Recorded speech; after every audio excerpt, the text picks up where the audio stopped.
En plein centre de Khartoum, l'histoire de cet orphelinat raconte à elle seule la situation désastreuse que subissent les civils.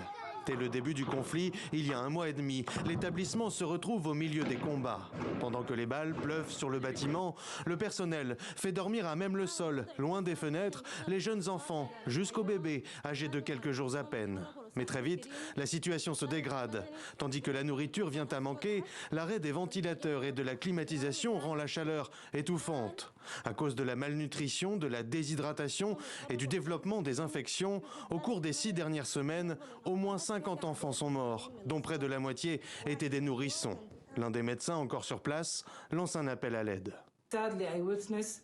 Malheureusement, j'étais témoin de la plupart de leurs morts et funérailles.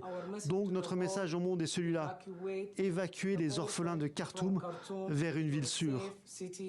Une ville sûre, car à Khartoum, qu'il y ait trêve ou pas, les habitants n'y voient aucune différence, tant les violences ne connaissent ici aucun répit.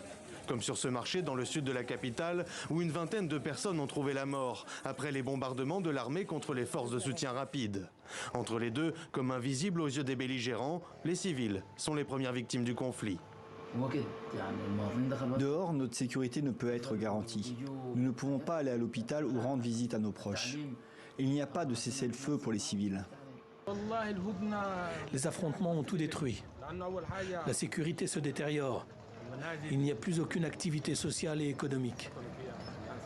Après s'être retiré des discussions en vue d'un cessez-le-feu, l'armée du général Al-Bourhan a bombardé à l'artillerie lourde les positions des paramilitaires des FSR qu'elle accuse de violer toutes les trêves négociées depuis le début des combats, le 15 avril dernier.